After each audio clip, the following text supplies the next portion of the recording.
Kami lanjutkan lagi perbincangan bersama dengan Wakil Menteri Desa dan Pembangunan Daerah Tertinggal Wamendes PDT Ahmad Riza Patria dan juga analis politik dari Indo Strategik Mas Ahmad Khoirul Umam. Pak Wamen, kita lanjutkan lagi.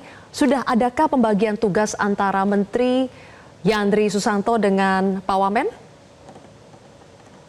Ya belum ya, insya Allah besok baru kita akan mulai rapat-rapat.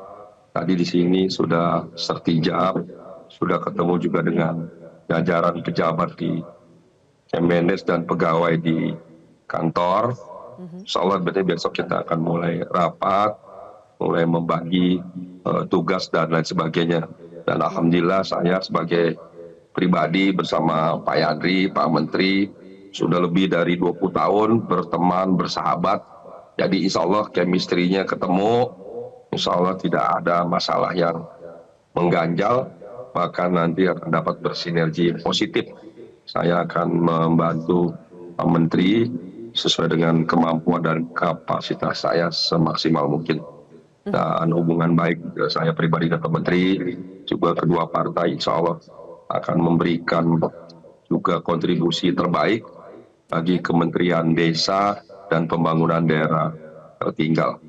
Tadi juga Pak Menteri menyampaikan pentingnya sinergi di antara kita berdua ini. Alhamdulillah hubungan yang baik selama ini sekarang dapat tugas khusus dalam satu Kementerian Desa Pembangunan Daerah Tertinggal, satu tugas yang penting mengingat sebagian besar warga bangsa ini ada di desa, mengingat juga Indonesia ini luas dengan lahan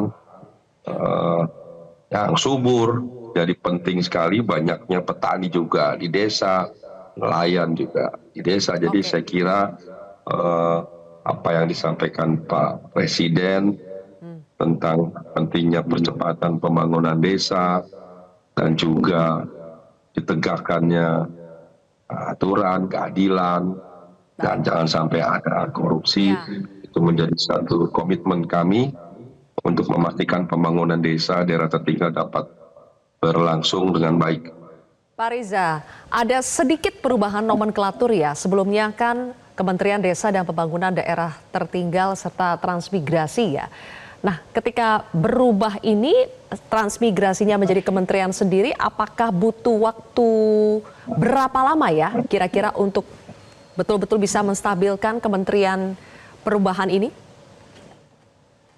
Ya, jadi kan informasi adanya perubahan nomenklatur ini kan sudah diketahui sebetulnya bukan 1-2 hari, tapi sudah cukup waktu bagi Kementerian PDT, Desa PDT dan Transmigrasi untuk mengatur ya pembagian jabatan yang ada di sini, tugas, fungsi, dan peran masing-masing bidang.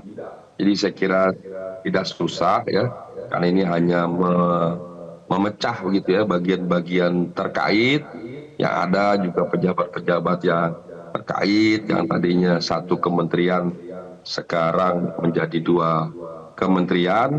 Saya kira ini pekerjaan yang tidak sulit sesungguhnya, apalagi kita punya komitmen yang sama.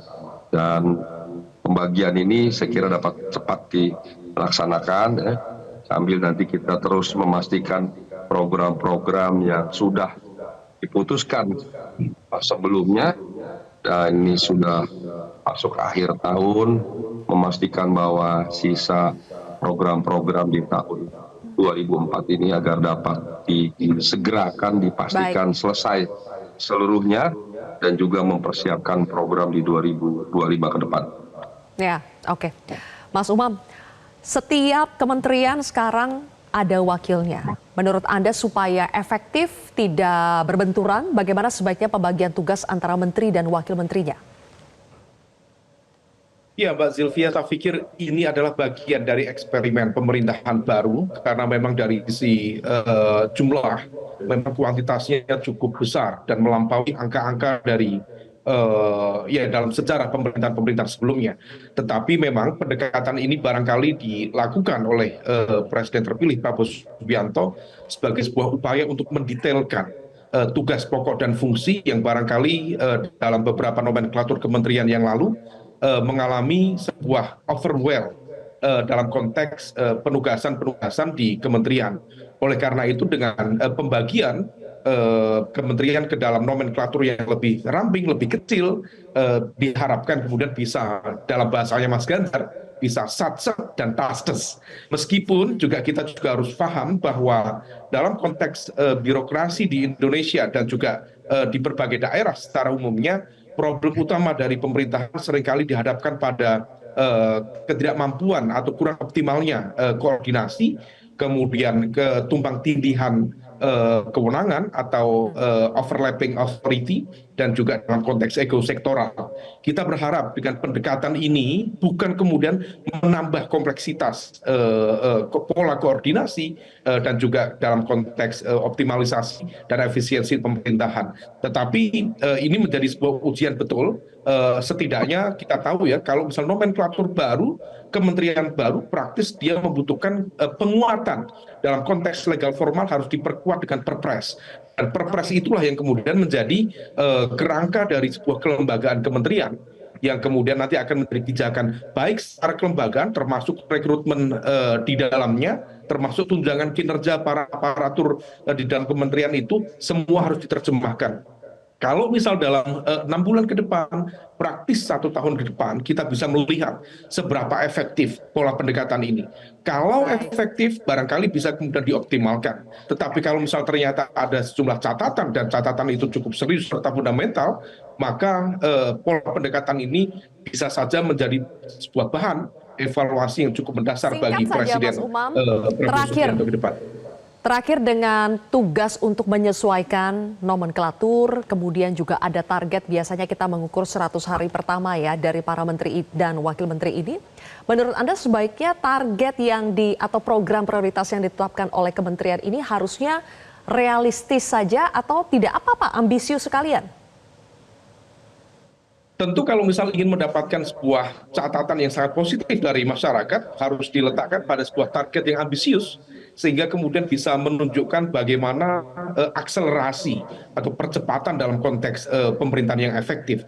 Meskipun dalam situasi per hari ini tidak mudah, karena ini pemecahan nomenklaturnya bukan 1, 2, sampai 5, ini cukup banyak, dan ledakan struktur pemerintahan ini berpotensi menciptakan chaos dalam konteks pengurusan administrasi, terutama di Mensesnek.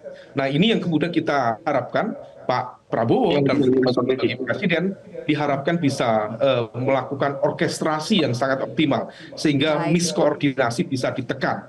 Nah, oleh karena itu, kalaupun kemudian kurang begitu realistis, setidaknya dalam 100 hari kerja pemerintahan bisa meletakkan sebuah basis kerangka kerja yang kuat. Caranya apa? Percepat lakukan rencana strategis, jangka pendek, menengah, dan juga panjang. Apa yang harus dilakukan tentu akan ada dengan sebagai sebuah bentuk penerjemahan dari Astacita yang disampaikan oleh Presiden terpilih saat ini.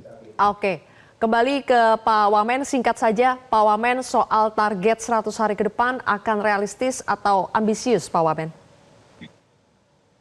Saya kira dalam suasana seperti ini kita tentu ingin realistis dengan kondisi yang ada, adanya nomenklatur baru ini. Kita lebih penting mensinergikan tugas dan fungsi yang ada dan memastikan semua gerak langkah kementerian sampai ke tingkat desa dapat diselaraskan, dioptimalkan sesuai dengan tugas dan fungsi yang ada, dan memastikan semua program-program yang masih belum selesai di 2024 ini dapat segera diselesaikan, diatasi dengan melakukan percepatan-percepatan sambil mempersiapkan program di tahun 2025.